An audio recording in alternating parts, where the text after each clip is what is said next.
The unexpected turn on a Manhattan winter's day. Amidst the biting cold of a Manhattan winter, an unexpected story unfolded. One that few could have imagined.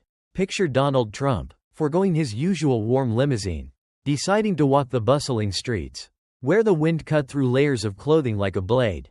But it was in this frigid atmosphere that a fateful encounter transpired in a small alley, changing everything forever. This is the story of Jack Miller, a homeless former Marine. In his worn military jacket and with weary eyes, he believed his life had lost all hope.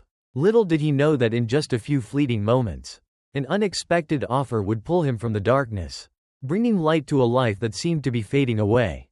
This journey isn't just about kindness, it's a testament to the power of empathy, courage, and the desire to change a life that seemed beyond saving.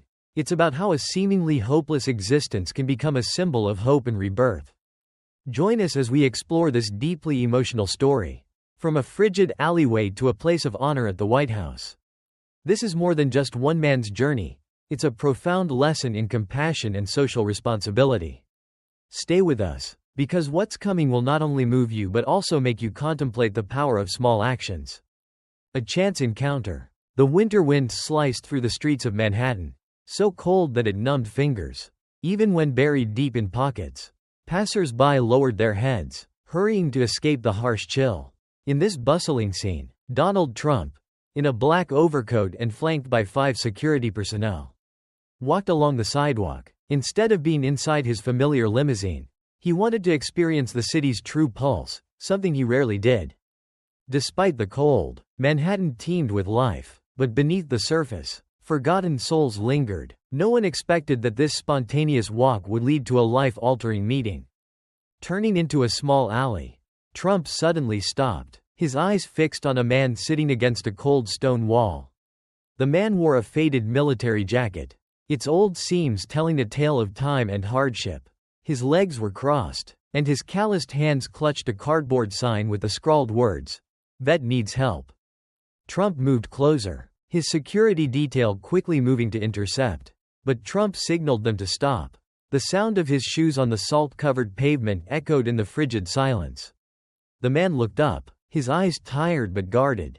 "Who's there?" the man asked, his voice hoarse, his gaze sharp. Trump knelt, his eyes steady yet warm, and extended his hand. "I'm Donald Trump," he said, his voice even and deep. "What's your name?" The man hesitated, staring at the outstretched hand as if it were a trap. But then, after a few hesitant seconds, he took Trump's hand and stood up, his legs trembling from the cold and years of hardship. "Jack Miller," he said, his voice raspy but clear. "Former Marine." Trump raised an eyebrow slightly, his voice gentle but full of concern. "Where did you serve, Jack?" Jack looked at him, a glimmer of pride flashing in his eyes before quickly fading back into sorrow. "Afghanistan. Bravo Company. We were called the Ghost Platoon. But it all faded away when we came home." Trump recognized the name, Bravo Company, immediately. He had heard of this unit, of soldiers who took on missions others deemed impossible. A hint of surprise flickered in his eyes. "You were one of those who did the impossible?" Jack gave a faint, dry laugh. "Yeah, we used to. But when we came back, the country we defended didn't defend us." The statement gave Trump pause. He looked at the man before him, thin, weary, but with a spark of pride still smoldering in his eyes. He thought of the contrast between what Jack had given and the reality he now faced. "How long have you been out here?" Trump asked, his voice lower but no less determined. Jack looked up, his eyes full of bitter irony. "Too long to remember. Every day is just another battle. With no glory, just survival." Trump stood still, his eyes boring into Jack's. He felt a powerful urge to do more than just help Jack escape the cold of this day. He wanted to help him rediscover meaning in life. "Come with me, Jack. You don't belong here." Jack hesitated, his pride making him want to refuse. But Trump's sincere gaze kept him from turning away. Finally, he gave a slight nod. "All right," Jack said, his voice almost a whisper. "But don't promise if you don't mean to keep your word." Trump didn't respond. He simply nodded slightly, a silent gesture full of determination. This encounter would not only change Jack's life but would also begin an emotional and meaningful journey that neither of them could have foreseen. A glimmer of hope. Jack stood silently in the alley, his eyes filled with weariness and doubt. Trump's invitation was like a ray of light piercing through the cold darkness. "Come with me, Jack. You don't belong here," Trump said, his voice deep but firm. Jack shook his head, a spark of resistance in his eyes. "I don't need pity," he said, his voice hoarse but full of self-respect.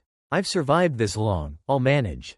Trump stood still, his gaze unwavering. "This isn't pity, it's what you deserve," Trump replied, emphasizing each word. He took a step toward Jack, his voice softening but still powerful. "You fought for us, now let me fight for you." Those words gave Jack pause. He took a deep breath, feeling like every defensive wall within him was starting to crumble. After a long, silent moment, Jack nodded. "All right," he murmured, his eyes fixed on Trump. "But don't promise anything if you don't mean to keep your word." Trump smiled, saying nothing more, and signaled his security detail to follow them. A night indoors. The car took them to a small but cozy hotel nearby. Stepping into the warm lobby, Jack shuddered slightly, not from the cold but from the unfamiliar sensation. It had been a long time since he had been in a place like this. Trump quickly checked in, handed Jack a key, and looked at him earnestly. "Get some rest. We'll talk tomorrow." A new beginning. The next morning, soft light streamed in through the window, waking Jack from his first deep sleep in years. A tray of breakfast was neatly placed beside him, the scent of toast and coffee wafting through the room. Jack sat up, his hand trembling as he picked up the hot coffee cup, feeling the warmth spread through him. A few hours later, Trump arrived, sitting across from Jack in the small room. "I want to know more about you, Jack," Trump began, "not just what you've been through, but about Bravo Company." Jack put down his coffee cup, his eyes looking into the distance. "Bravo Company," he repeated, his voice much lower. "We used to be a strong unit. We did things that no one thought were possible. But the war, it didn't just take my comrades, it took a part of me, too." Trump nodded, waiting for Jack to continue. "After we came back, nothing was the same," Jack said, his voice catching. "I lost my job, lost my family. Every night, I see their faces, the people I couldn't protect." Trump sat silently, empathy shining in his eyes. "You sacrificed so much, Jack, not just for this country but for the people you loved. But it's time for you to receive what you deserve." Jack gave a faint laugh. "Deserve? I don't think so. We were just doing our job, no more, no less." Trump leaned forward, his eyes earnest. "You did more than your job. You did far more. And now, I want the whole world to know that." Jack was silent, a faint glimmer of hope in his eyes. "What do you plan to do?" he asked quietly. Trump stood up, looking directly at Jack. "I'm not just going to help you, I'm going to honor Bravo Company. Soldiers like you deserve to be recognized, not living in the shadows. And I'm going to make sure that happens." Jack watched Trump, his heart seeming to rekindle something that had long been extinguished, belief. Even though he still had doubts, there was a sincerity in Trump's words that he couldn't deny. For the first time in years, Jack felt like he wasn't alone. The search for Bravo Company. Following the emotional conversation at the hotel, Trump decided to act immediately. He gathered his team and assigned them an important mission: to locate the remaining members of Bravo Company, the Marine unit that Jack had served with. Trump believed that if he wanted to change Jack's life, bringing recognition to this platoon was essential. In Trump's office, assistants pored over files, contacted veterans organizations, and sought out leads. Every confirmed name was a step closer to the goal. But the initial results surprised everyone. Many in Bravo Company lived in circumstances similar to Jack's. Some were homeless, some struggled with mental trauma, and others didn't want to talk about the past. When Trump informed Jack of the progress, he expected excitement. Instead, Jack fell silent, his eyes showing worry. "I'm not sure they'll want to see me." Jack sighed. "The war didn't just take our youth, it left wounds I don't think anyone wants to reopen." "Jack," Trump said, his voice firm and powerful, "if we do nothing, they'll live in oblivion. You're not just doing this for yourself but for all your comrades." Jack nodded, although hesitation lingered. He knew contacting his former comrades was a difficult task and a confrontation with emotions he had tried to bury. Reunions and reflections. Over the next days, Jack and Trump's team embarked on a search. They drove through states, knocked on doors, and made calls. Each meeting was different. Some cried when they saw Jack. Some looked at him coldly. And some refused to open the door. One afternoon, they found the home of a comrade named Paul, the best sharpshooter in the unit. As Jack walked into a yard full of weeds and trash, Paul appeared, his eyes empty. "Jack," Paul asked, his voice choked. "You're still alive?" Jack smiled, trying to ease the tension. "Yeah, I'm here. I came to find you. We want to have a ceremony honoring Bravo Company." Paul scoffed, his eyes full of irony. "Honor? After all we've been through? Who cares? No one remembers us." Jack moved closer, placing a hand on Paul's shoulder. "If we don't speak up, who will?" "Paul, we deserve to be recognized. Not because we want fame but because we need to remind the world that our sacrifices weren't meaningless." Paul was silent, his eyes watery, but still a glimmer of hope shone. "Let me think about it," he said before turning and entering his house. Despite the difficulties, the journey continued. One morning, as Jack sat at the hotel with Trump's team, a letter arrived. Jack opened it, his hands trembling. Inside was the handwriting of a comrade named Mike, someone Jack thought he'd never hear from. "Hey Jack, I heard about the honoring ceremony. I'm not sure I deserve it. But if you're there, I'll come. We went through a lot together. And I think it's time we reminded the world about Bravo Company." "Mike," Jack read, feeling a stream of warmth flow through his heart. He clenched the letter, looking at Trump with determination. "We can do it," he said, his voice firm. "They'll come." Trump smiled, both pleased and touched. "I never doubted it, Jack." The search for Bravo Company was not just about connecting with the past, it was a small miracle. Sparking new hope, Jack realized that no matter how deep the emotional wounds, the power of camaraderie and belief could heal everything. A place of honor. The morning light shone through the trees on the White House grounds. The air was filled with dignity and expectation. Jack Miller, in a simple but neat suit, walked through the gate of the historic building. He walked slowly, his eyes filled with wonder. Around Jack were his Bravo Company comrades. Each carried memories, pain, and pride. Some smiled at each other, handshakes warm and emotional, as if erasing the barriers of time. As the White House doors opened, Jack and his comrades were welcomed with applause. Officials and guests stood, showing their respect. The sound seemed to melt the ice in Jack's heart, ice that had formed over years of feeling forgotten. A fellow soldier, Mike, patted Jack on the shoulder and whispered, "Jack, look, who would have thought we'd be here? Welcomed like real heroes?" Jack turned, his eyes tearing, but smiling. "I didn't either, Mike, but we deserve it." Inside, a small stage was set up, an American flag waving behind it. President Trump stepped to the podium, his eyes scanning the room, lingering on the soldiers of Bravo Company. "Ladies and gentlemen," Trump began, his voice echoing but full of emotion. "Today, we honor those who gave their lives to defend our country. The soldiers of Bravo Company aren't just heroes on the battlefield, they're symbols of resilience and loyalty." Trump paused, looking at Jack and his comrades. "These men fought for us. Now it's our turn to defend their honor." The room was silent. Jack felt the weight of the moment, as if all the difficulties of his and his comrades' past were soothed. Trump stepped down, holding a small velvet box with a medal. He walked to Jack, stopping before the soldier who thought he'd been forgotten. "Jack Miller," Trump said, his voice firm, "for your courage and immeasurable contributions, we award you the Medal of Honor.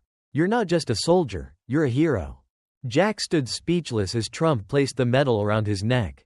Tears streamed down his face. The applause began, louder and longer. Mike, standing next to Jack, said, "Jack, this is the first time I feel like we haven't been forgotten." Jack nodded, his heart almost bursting, not just from pride but from being recognized. Something he and his comrades had longed for. A future of support. The honoring ceremony at the White House ended with applause and tears. But for Donald Trump, this was not the end, it was the beginning of a larger journey. The next day, Trump officially announced the Bravo Company Fund, a nonprofit organization to support veterans like Jack and his comrades. "This fund isn't just a tribute to Bravo Company," Trump said. "It's our commitment that no veteran will be left behind. From housing to mental health care to jobs, we'll ensure they have the second chance they deserve." Jack stood in the corner, watching, feeling he didn't belong in the grand setting. As Trump approached him after the speech, Jack looked worried. "Jack," Trump said, placing a hand on his shoulder, "I want you to lead this fund. No one is more fit to understand and help people like you." Jack shook his head. "I can't, Mr. President. I'm just a beaten down, lost soldier. I don't know how to lead such a large organization." Trump looked directly at Jack, his voice gentle but firm. "You don't have to be perfect. Jack, lead with your heart. You did it with your comrades. And I know you can do it with others." Those words touched Jack, but he still couldn't shake his sense of unworthiness. "Give me time," he whispered. As time passed, Jack took on his new role. But the burden of the past haunted him. Sleepless nights became familiar. Nightmares of war tormented him. He'd wake up in a cold sweat. The images of fallen comrades, gunshots, and helplessness repeating. One morning, in the Bravo Company fund office, Jack sat alone at his desk, his hands shaking as he looked at the documents he needed to process. He felt the pressure, feeling he couldn't carry the responsibility. In a moment of weakness, Jack decided to attend a therapy session that Trump had arranged. At the session, Jack sat across from the doctor, his eyes weary. "I don't know if I can do this," Jack admitted, his voice catching. "I'm not strong enough. I'm not who they need." The doctor sat silently. "You don't have to do this alone, Jack. Let others support you. Your team, your comrades, they're all here for you. Trust them, like they trust you." The words were a ray of light through the darkness in Jack's mind. He realized he didn't have to carry everything alone. A week later, Jack received an invitation to speak at a veteran event. Initially, he refused, afraid he wouldn't have the courage to stand before hundreds and share his story. But encouragement from his team and former comrades made him change his mind. On the day of the event, Jack stood backstage, clutching his notes, his heart racing, sweat on his brow. Michael, a former comrade, patted his shoulder. "You can do this, Jack," he said. "You faced gunfire. A crowd is nothing." Jack gave a strained smile. But the encouragement calmed him. When introduced, he walked slowly, the bright lights making him feel exposed. Jack inhaled deeply, his eyes scanning the room. He began to speak, his voice hoarse and shaky. But each word contained everything he'd suppressed. "I'm not a hero," Jack said. "I'm just a soldier. Like many here, we did the unimaginable. And we lost a lot. But I stand here today to say that we're not alone. We can overcome anything if we have each other." The room was silent, only soft breathing heard. Some bowed their heads, some wiped tears. Jack felt like he'd crossed a great wall. It was the moment Jack realized that no matter how heavy the past, he could move forward, not just for himself but for others. A night of recognition. The Bravo Company Fund Gala was held in a hall, decorated with lights and banners with veterans' messages. Outside, reporters and guests walked the red carpet. Inside was a different atmosphere, warm, intimate, and emotional. Jack stood backstage, about to go on stage. He wasn't speaking for himself, but on behalf of Bravo Company, who had sacrificed youth and lives for the country. Trump entered the room, patting Jack's back. "You did this once, Jack," he said, "and you'll do better than you think. Just speak from the heart." Jack inhaled, trying to suppress his nerves. "I don't want to disappoint," he said. Trump smiled. "Don't worry about impressing, Jack. Be yourself. That's why people are here." When the host introduced Jack, he walked to the stage. The hall stood, applauding. Jack looked at the crowd, a calm falling over him. After a moment, he began. "We are Bravo Company," Jack said. "We fought in battles, where every day was a struggle to survive. We did things no one wanted to do, because it was our duty. But when we returned, I thought we'd be welcomed as heroes. Instead, we were forgotten." The hall was silent, drawn into Jack's story. He told of days on the battlefield, fallen comrades, and helplessness. "We didn't just lose friends, we lost a part of ourselves," Jack said. Jack paused, then continued. "But tonight, as I stand here, I realize we're not forgotten. None of us. Through Trump's help and Bravo Company Fund. Even though the wounds may never heal, the community has helped us find purpose." Trump went on stage, shaking Jack's hand and looking out at the hall. "Jack is right. No one is forgotten, and I promise that won't change. Tonight, more funding will be provided to the company and every veteran will have the chance to build a new life." Jack stood still, seeing the radiant faces, sensing pride and peace. A quiet reflection. One quiet evening, Jack sat alone in his room, the dim light reflecting on his face. On the table was an old picture of Bravo Company. Jack picked up the photo, his eyes pausing on each person, the ones who had shared his harshest days. He remembered everything from the alley in Manhattan, where he met Trump, to meetings with comrades and veterans. He learned about resilience, compassion, and the strength of human connection. Jack smiled, thinking about the Bravo Company Fund, now a symbol of hope, not only helping veterans, but also making a community where everyone has support. At a year-end ceremony at the White House, Trump walked to the podium, his eyes stopping at Jack, sitting in the front row. Jack's story isn't just his, Trump said. It is about human strength. One small act can make a big change. And what we do today will make a better future. The hall applauded, and Jack's heart warmed. Jack stood up, walking to the stage. I'm not a hero, but I once thought all was lost. And now I've found my purpose through help and compassion. It's important to know that with each other, we can do extraordinary things. Jack's story spread, becoming a motivator. Community organizations started support programs, continuing the legacy of the Bravo Company Fund. Please be reminded that one action, a gentle gesture, can change a life. This is the story of Jack Miller and Bravo Company. Please leave a comment below if you are touched by their story.